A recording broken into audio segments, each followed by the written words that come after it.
தென்னாடுடைய சிவனே போற்றி, எந்நாட்டவர்க்கும் இறைவா போற்றி. காவாய் கனகத்திரளே போற்றி, கைலை மலையானே போற்றி போற்றி. இமைப்பொழுதும் என் நெஞ்சில் நீங்காத இறைவனின் தாழ்வழுத்தி, என் குருநாதர் இருக்கும் திசை நோக்கி தொழுது அடியார் பெருமக்கள் அனைவருக்கும் என் பணிவான வணக்கங்களை தெரிவித்துக் கொள்கிறேன். இன்றைய சிந்தனை சுந்தரமூர்த்தி சுவாமிகளின் 41வது பதிகமாக்கிய திரு வெஞ்சமாக்கூடல் என்ற தலத்திலே பாடியருடைய பாடல் பதிகம், அதை பார்க்க இருக்கின்றோம். வெஞ்சமாக்கூடல் என்ற பெயர், அந்த தல வரலாறு என்ன அப்படின்னு பார்த்தா, வெஞ்சமன் என்ற ஒரு அரசன் ஆண்ட இடம், எனவே இந்த பெயர் வந்தது அப்படின்னு சொல்லுவாங்க. குடகனாரும் இன்னொரு ஆறும் அதில் இது சேருது, அது சேர்ற சிற்றாறு, அதில் சேருகின்ற இடம், கூடுகின்ற இடம். அதனால் அது வெஞ்சமா கூடல் என்ற பெயர் பெற்றது. வெஞ்சமன் ஆண்ட 2 ஆறுகள் ஒன்று கூடுகின்ற இடம் என்பதால் வெஞ்சமா கூடல் அப்படின்னு பெயர் காரணம் சொல்லுவார்கள். ரொம்ப காலம் முந்தி வர, அதாவது ஒரு 30 வருடங்கள் 25 வருடங்களுக்கு முன்னாலெல்லாம் இந்த திருத்தல கோயிலுக்கு போகணும்னா பரிசல்ல தான் போவாங்களாம். சில சமயம் வெள்ளம் இருக்குன்னு சொல்லிட்டு பரிசல் போகாது, அதில் சில சமயம் பரிசலுக்கான வாய்ப்பே இருக்காது. அப்போ ஆற்றுல தண்ணி இல்லாமல் இருக்கும்போது போனால் மட்டுமே இந்த திருக்கோயிலில் போய் வணங்க முடியும் அப்படின்னு சொல்ல நான் கேட்டிருக்கேன். ஆனால் நாங்கள் போகிறதுக்கான வாய்ப்பு வரும்பொழுது அதுக்கு திருக்கோயில் வரைக்கும் போகிறதுக்கான சாலையெல்லாம் போட்டு இப்போ திருக்கோயில் வரைக்கே போகலாம். அந்த காலத்தில் அந்த இணைக்கின்ற பாலம் இல்லாமல் இருந்திருக்கு, இப்போ பாலமெல்லாம் போட்டு கோயில் வரைக்கும் போகலாம். இந்த தலத்தோட தல வரலாறுன்னு பார்க்கும்போது, ஒரு பொன் பெற்ற இடங்கள், சுந்தரமூர்த்தி சுவாமிகிட்ட அப்படி வேண்டி கேட்பார் இல்லையா, எனக்கு பொன் வேணும் அப்படின்னு உரிமையோட கேட்பார் இல்லையா, அப்படி பொன் பெற்ற இடங்களில் ஒன்று அப்படிங்கிற குறிப்பு மட்டும் வருது. ஆனால் தலவரலாறுல போட்டிருக்கிற அந்த கதையே கொஞ்சம் வினோதமாக தான் இருக்குது. சுந்தரர் கேட்டாராம், எனக்கு தர வேண்டியது உன்னுடைய கடமை இல்லையா, நீ தா அப்படின்னு கேட்ட உடனே சுவாமி, நீ ஏதாவது ஒன்றை ஈடாக வச்சா தானே நான் கொடுக்க முடியும், பொண்ணுக்கு ஏதாவது ஈடாக கொடுக்கணும் இல்லையா அப்படின்னு உடனே, என்கிட்ட என்ன இருக்குது, ஒன்றுமே இல்லை, நீ தான் அதுக்கு தரணும் என்று சுந்தரர் சுவாமியிடம் கேட்டதாகவும், சுவாமி உமையம்மையை ஒரு முதியவளாக வர சொல்லி தன்னுடைய பிள்ளைகள், அதாவது முருகப்பெருமானையும் விநாயக பெருமானையும் ஈடாக கொடுத்து உமையம்மையிட்ட பொன் வாங்கி சுந்தரர்கிட்ட கொடுத்ததாகவும் தல வரலாறு கூறுகிறது. ஆனால் இது வேற எங்கேயும் நான் பார்த்ததில்லை. தல வரலாறுல அந்த தலத்திலே அப்படி ஏதாவது ஒரு கதை அதை சேர்த்துக்கிட்டே இருப்பாங்க. இருந்தாலும் அந்த தலத்தை பற்றிய ஒரு செய்திங்கிறதுனால உங்களோடு பகிர்ந்து கொண்டேன். பதிகத்துக்குள்ள வருவோம். சுவாமிக்கு பேரே கல்யாண விகிருதேஸ்வரர். விகிருதன் அப்படிங்கிற சொல் பதிகம் முழுக்க 10 பாடல்களே வருது. விகிருதன் என்ற சொல்லுக்கு என்ன பொருள்னு பார்த்தோம்னா, வேறுபட்டவன், அதாவது உயிர்களை விட இறைவன் வேறுபட்டவன் இல்லையா, மாறுபட்ட செயல்களை செய்யக்கூடிய ஒரு சதுரப்பாடு உடையவன் அப்படிங்கிறவனைத்தான் விகிருதன் அப்படின்னு சொல்லுவார்கள். இங்கே சுவாமிக்கு கல்யாண விகிருதேஸ்வரர் என்ற பெயர் உண்டு. அப்படி எல்லா பாடலிலும் அந்த விகிருதன் என்ற சொல் வருகிறது. அந்த ஆறு எப்படி ஓடுதுங்கிறதான் எல்லா பாடல்களையும் முதல்ல சொல்றாரு சுந்தரமூர்த்தி சுவாமிகள். என்ன செய்யலாம், ஒளி வீசுகின்ற மணிகள் எல்லாம் அடிச்சு தள்ளிட்டு வருதான் மலையிலிருந்து. அந்த மூங்கிலிருந்து சிதறுகின்ற மணிகள் இருக்கு இல்லையா, முத்து பிறக்கின்ற இடங்கள் 20ன்னு சொல்லுவாங்க. அதுல ஒன்று மூங்கில். அந்த மூங்கிலில் இருந்து அப்படி வெடித்து அந்த முத்தெல்லாம் சிதறி அது எப்படி ஒளி வீசுதான், சூரியனுடைய கதிர் மாதிரி ஒளி வீசுதான். அப்படி ஒளி வீசுகின்ற முத்து அது எல்லாத்தையும் அடிச்சு பிறக்கி கொண்டுட்டு வருதான். ஏலம், லவங்கம், அப்புறம் இஞ்சி, வால்மிளகு, தக்கோலம் அப்படின்னு ஒரு பெயரை சொல்றாரு. நமக்கு தக்கோலம்னு உடனே ஒரு ஊர் பேர் தான் ஞாபகத்துக்கு வருது இல்லையா. தக்கோலம்ங்கிற சொல்லுக்கு வால்மிளகு, திப்பிலி அப்படின்லாம் நிறைய பொருள் இருக்குது. அத்தனையும் இஞ்சி, இது அத்தனையும் அந்த ஆற்றிலே வருகின்ற நீர் அடித்து சலித்து கொண்டு வருகிறதாம். மணமா வேற இருந்திருக்கும் இல்லையா, ஒளி வீசும் மணமா இருக்கும்.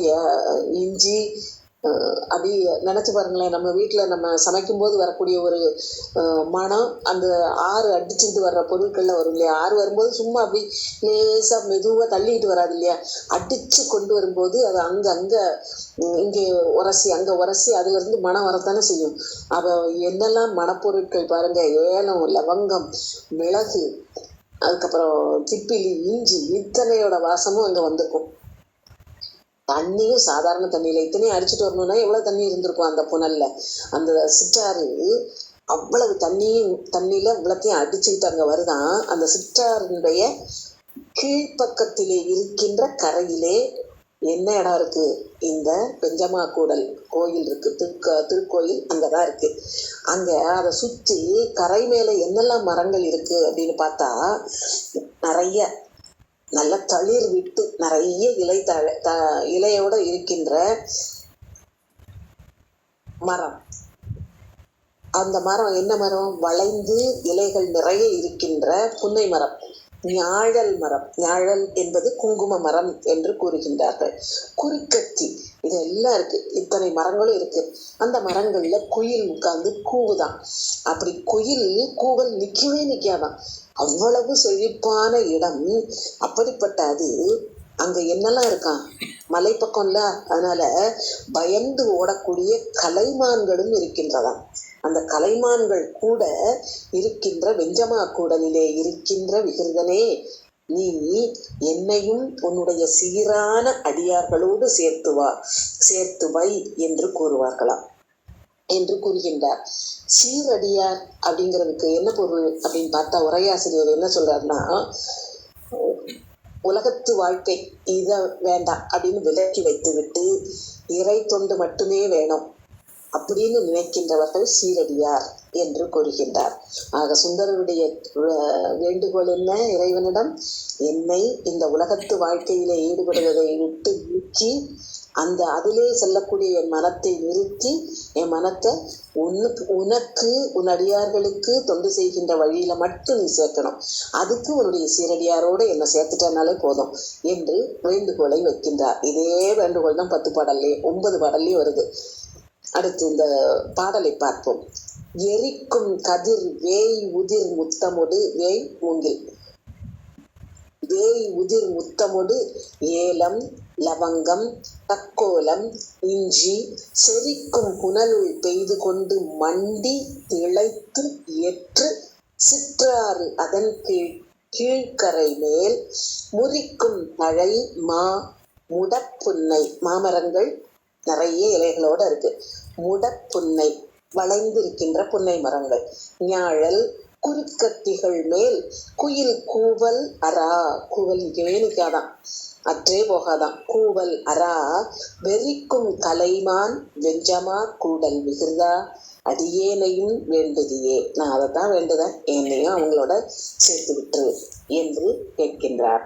என்ன அழகான அந்த வர்ணனை பாருங்களேன், ஊரை பற்றிய வர்ணனை.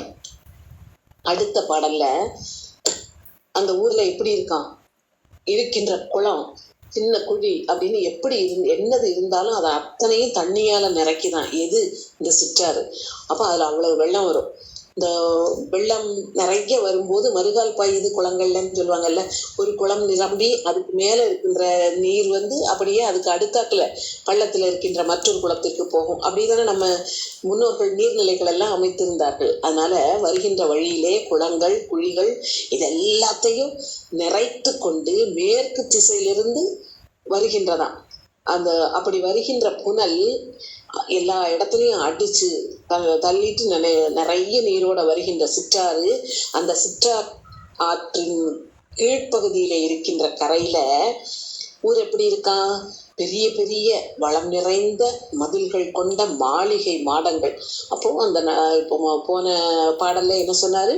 இயற்கை வளம் மிகுந்து காணப்படுகின்றதுன்னு காட்டினாரு. இதுல செல்வமும் நிறைய இருக்கு அந்த ஊர்ல. பெரிய மாளிகை மாடங்கள்லாம் கெட்டுனா செல்வந்தர்கள் தானே இருப்பாங்க. அதுல அவ்வளவு பெரிய மாளிகை, மதில் சுவர் நிறைய, அப்புறம் கோபுரம் இருக்கு, மணிமண்டபம் இருக்கு. அந்த மணிமண்டபம், கோபுரம் இதெல்லாம் உயரமா இருக்கிறதுனால மேகங்களோட நிலவும் வருதான். நிலா வந்து வானத்துல உலா போகும்போது அந்த மாளிகை மாடங்கள் எல்லாம் அப்படி மெதுவா நான் அது பக்கத்துலயே போகுதான், அதுல தோய்ந்து போகுதான். அப்ப எவ்வளவு உயரத்துல மாடங்கள் இருக்கும்னு நினைச்சு பாருங்களேன். இது ஒரு உயர்வான கற்பனை, அவ்வளவுதான்.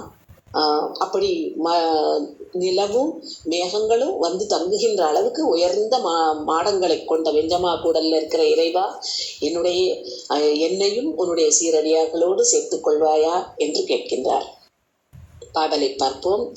குளங்கள் பலவும் குழியும் நிறைய குட மாமணி சந்தனமும் அகிலும் துளங்கும் புனலுள். போன இதுல இஞ்சி லவங்கம் இதெல்லாம் அடிச்சுட்டு வந்ததுன்னு பார்த்தா, இப்ப இதுல வந்து சந்தன மரம் அகில் மரம் இதெல்லாத்தையும் அடித்து கொண்டு வருது. குடமாமணி சந்தனமும் அகிலும் துளங்கும் புனலுள் பெய்து கொண்டு மண்டி திளைத்து ஏற்று சிற்றாறு அதன் கீழ்கரை மேல் வளம்கொள் மதில் மாளிகை கோபுரமும் மணிமண்டபமும் இவை மஞ்சு தன்னுள் விளங்கும் மதி தோய் வெஞ்சமா கூடல் விகிர்தா அடியேனையும் வேண்டுதியே. மஞ்சு மேகம்.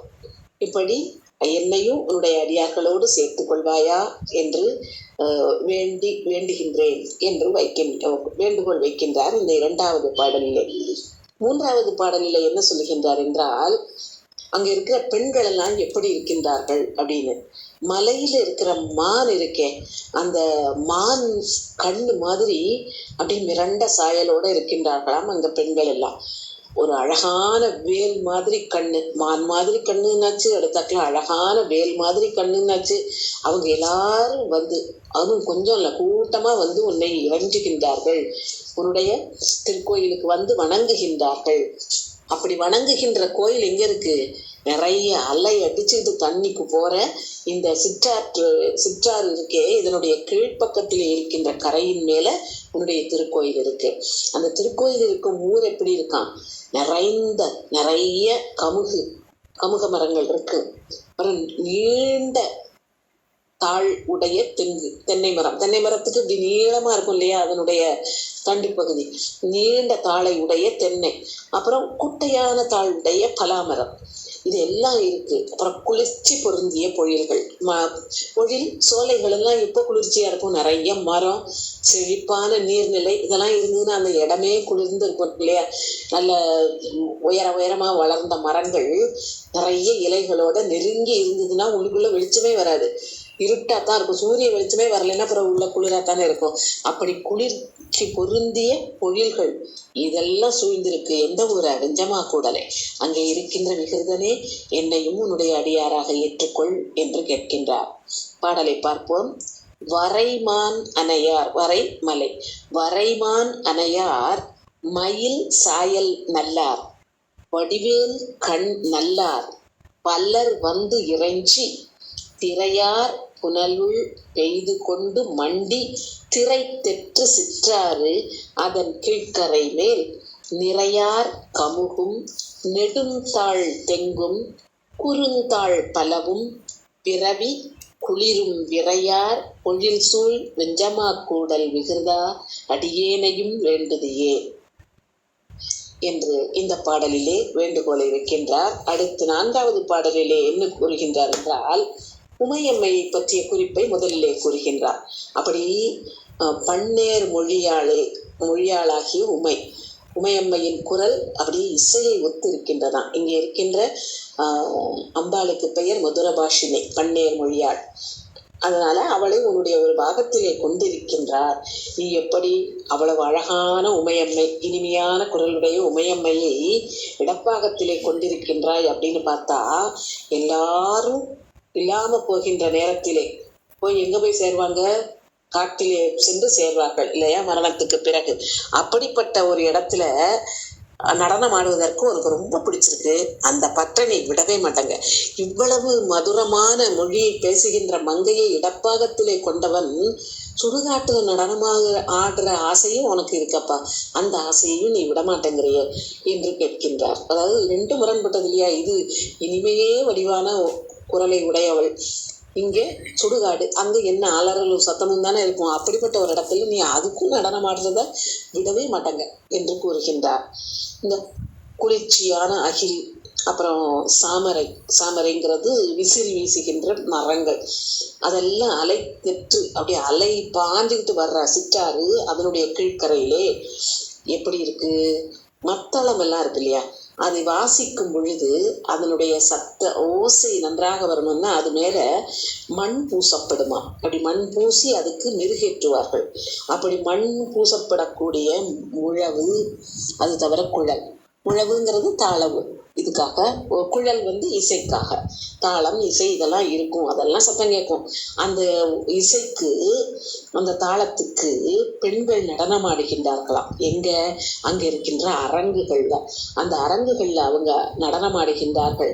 அந்த அரங்குகள் எப்படி இருக்கான், உயரமா இருக்கான், அப்படியே போய் வானத்தையே தொடுற அளவுக்கு இருக்கான். அப்படி நிலவு போய் அதை தொடர அளவுக்கு, நிலவு அதை தொடக்கூடிய அளவுக்கு அது உயரமா இருக்கான்.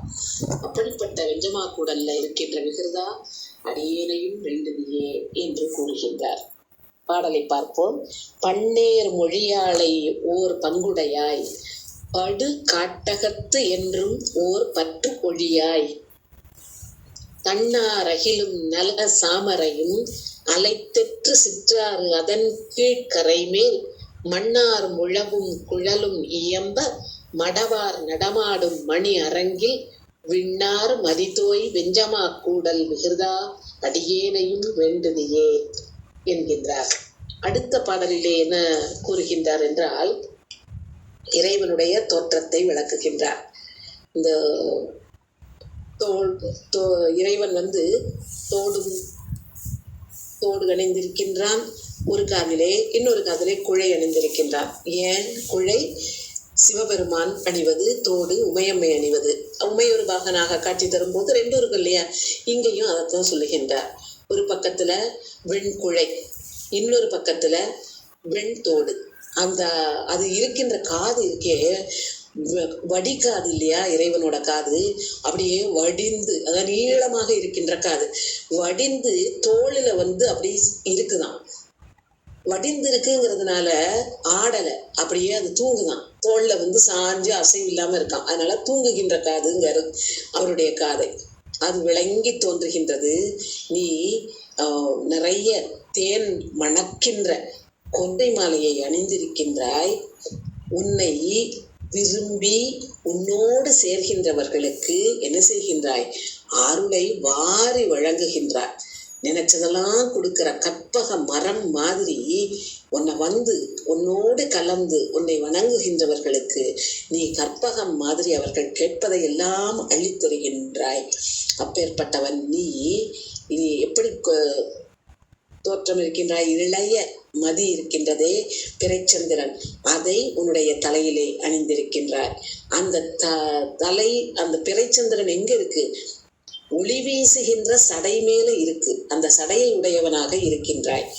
என்றைக்குமே உயிர்கள் மாதிரி பிறக்காதவனே. உயிர்கள் பிறந்து உடல் பெற்று வளர்ந்து மூப்படைந்து இறந்து என்று அதற்கு ஒரு சுழற்சி இருக்கு இல்லையா. ஆனா இறைவன் பிறப்பு இல்லாதவன். பிறப்பு இல்லை அப்படின்னா அவனுக்கு இறப்புங்கிறதும் கிடையாது இல்லையா. பிறக்கும் போது உறுதியானது வேற எதுவுமே இல்லை, இறப்புங்கிறது மட்டும்தான் உறுதி இல்லையா. அதனாலதான் யாதொரு தெய்வம் கண்டீர் அப்படின்னு சொல்லிட்டு மற்ற தெய்வங்கள் எல்லாம் பிறக்கும் இறக்கும் மேல் வினையும் செய்யும்னு சொன்னாரு. இவன் பிறவாதவன், பிறவா யாக்கை பெரியோன் இறைவன். அப்படி பிறவாதவனே, உன்னை பெறுவதற்கு மிகவும் அருமையானவன் நீ, அரிதானவன் நீ. நினைச்ச உடனே தன்முனைப்போட தேடினா கிடைக்காது. வேற எங்கேயும் நம்ம தேடி போக வேண்டாம்.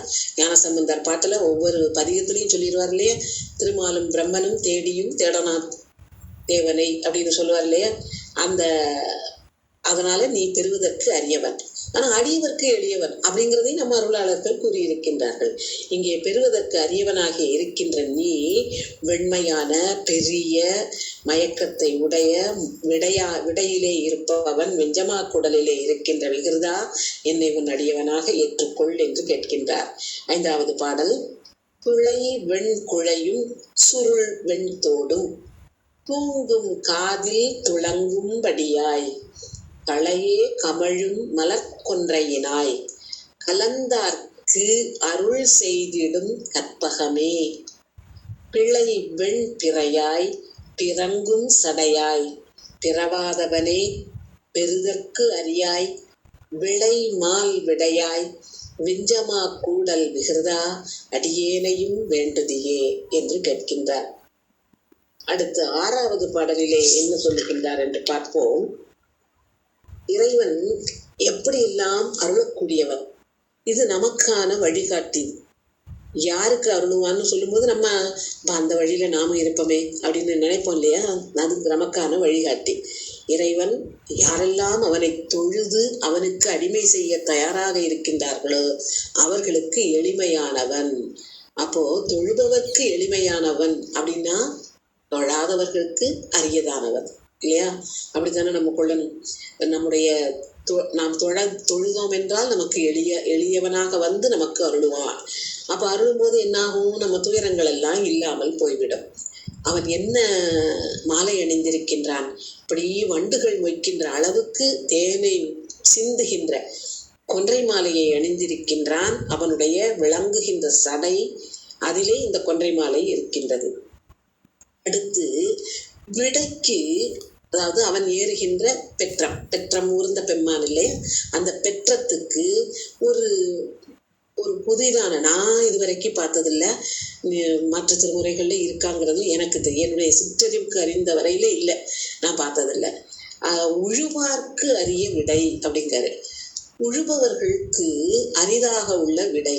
அது ஏன் உழுபவர்களுக்கு அரிது அப்படின்னு யோசிச்சா உரையாசிரியர்கள் உதவிக்கு வருகிறார்கள். உழுவதற்கு 2 எருது தேவை இல்லையா? இங்க ஒன்னே ஒண்ணுதானே இருக்கு.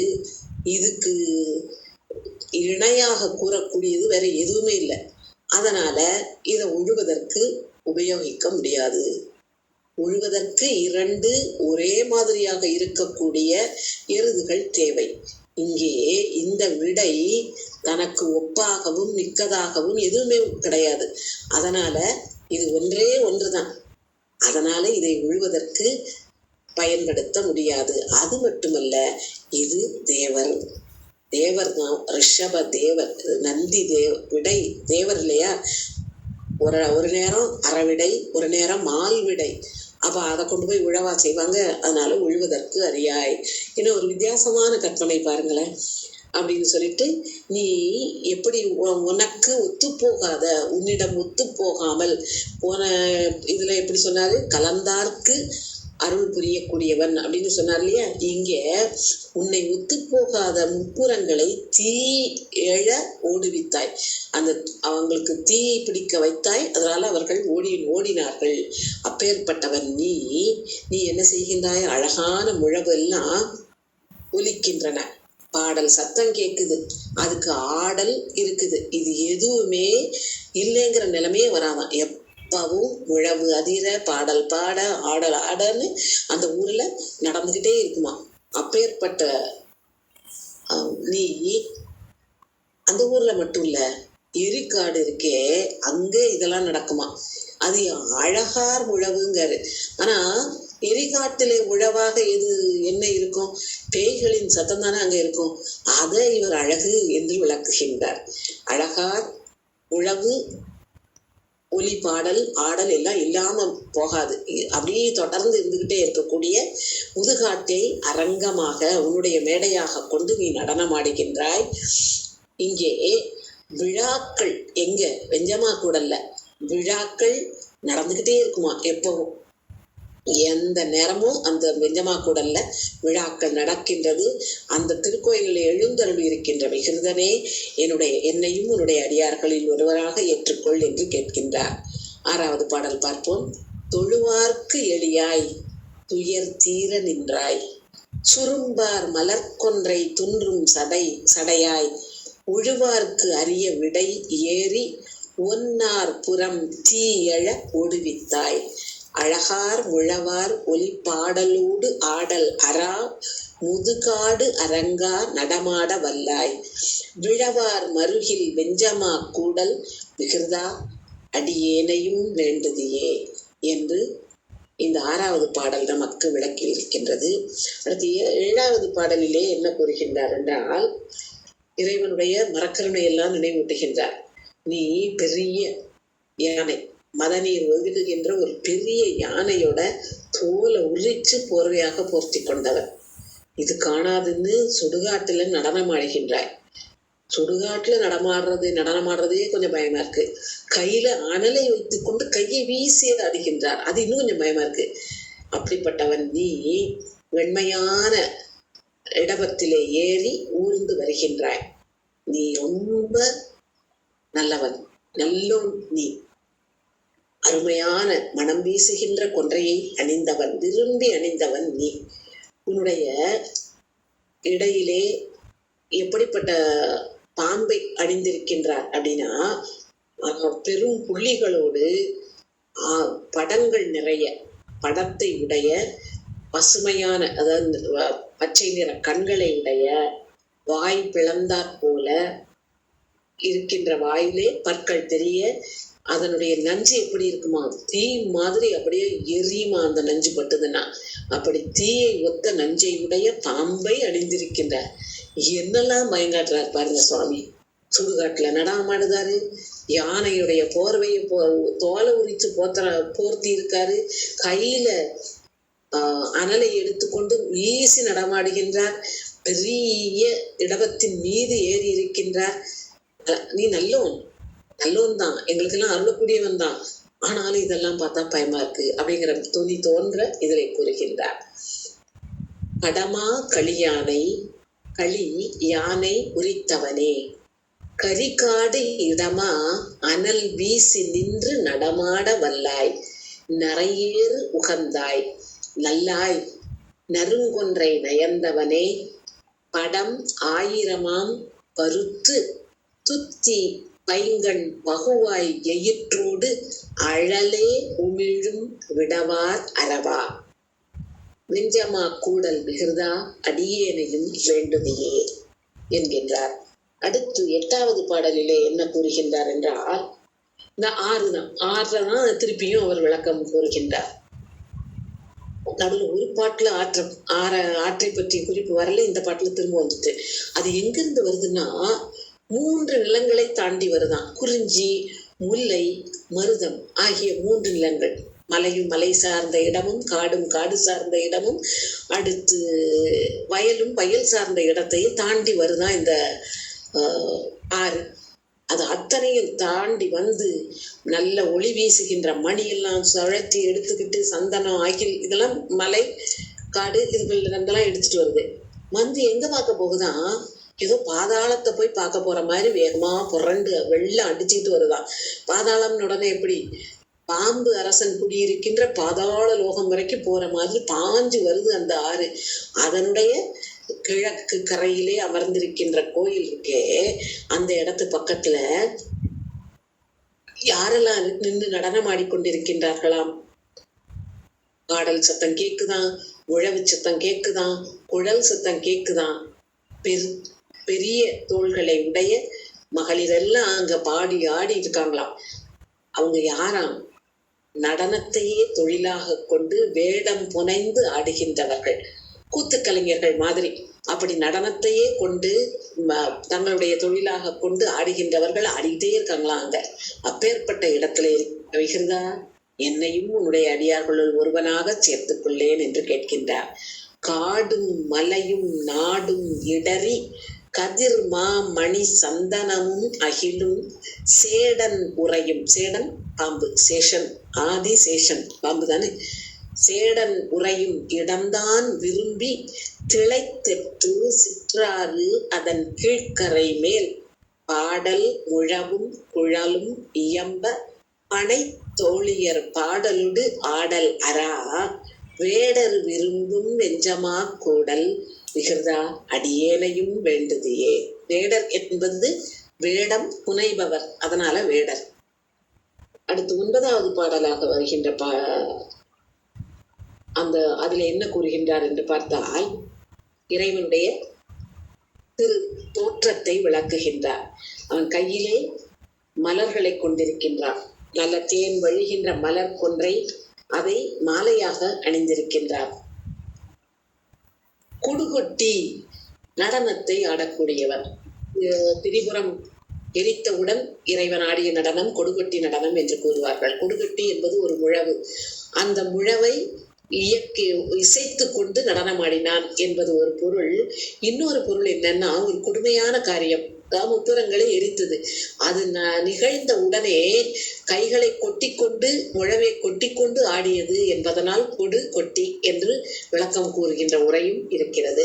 கொடுகட்டி நடனம், கொடுகொட்டி இதை கையிலே வைத்திருக்கின்றாய், வீணையை கையிலே வைத்திருக்கின்றாய், உன்னுடைய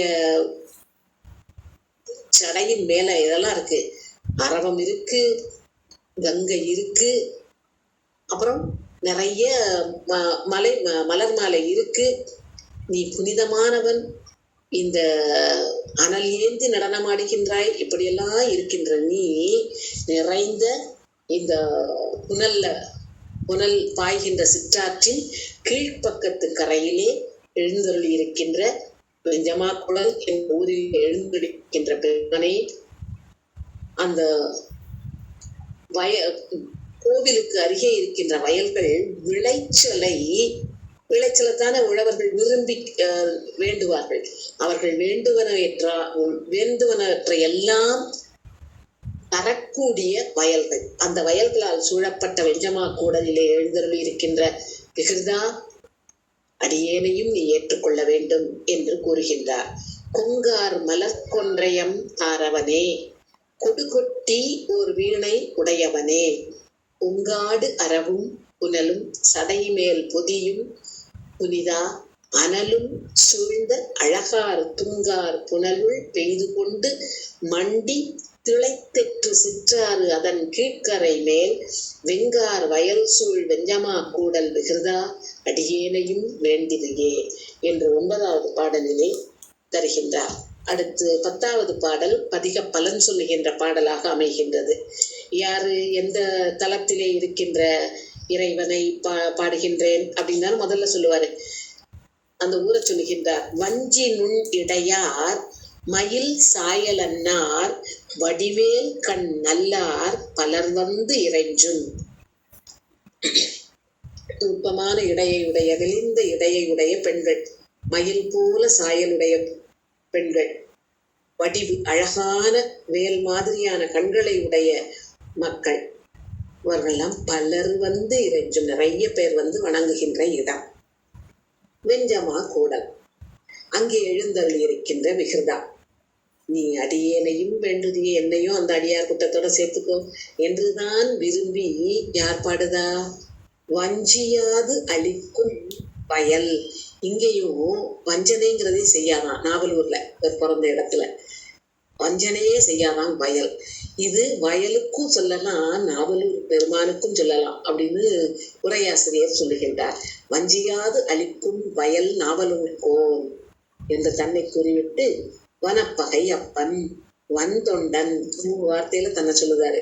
வஞ்சியாது அளிக்கும் வயல் நாவலர்கோன் வனப்பகை அப்பன் வன்தொண்டன்.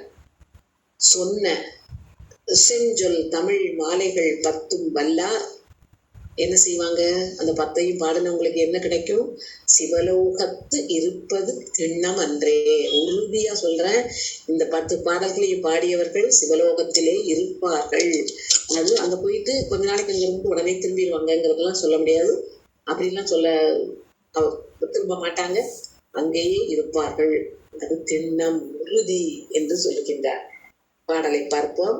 வஞ்சி நுண் இடையார் மயில் சாயலன்னார் வடிவேல் கண் நல்லார் பலர் வந்து இறைஞ்சும் வெஞ்சமா கூடல் விகிருதா, அடியேனையும் வேண்டுதியே என்றுதான் விரும்பி வஞ்சியாது அளிக்கும் வயல் நாவலர்கோன் வனப்பகை அப்பன் வன்தொண்டன் சொன்ன செஞ்சொல் தமிழ் மாலைகள் 10 வல்லார் சிவலோகத்து இருப்பது திண்ணமன்றே என்று இந்த பதிகத்தை நிறைவு செய்கின்றார். அருள்நிறை கல்யாண விகிருதேஸ்வரர் திருவடிகள் போற்றி போற்றி, அருள்நிறை பன்னிநேர் மொழியாள் அம்மை திருவடிகள் போற்றி போற்றி. ஆதி வாழிய அஞ்செழுத்தோடு வெண்பூதி வாழிய புண்ணியர் வாழிய நீதி வாழிய நீழ்புவி வாழிய கோதில் செய்வ புலமிக வாழிய. திருச்சிற்றம்பலம்.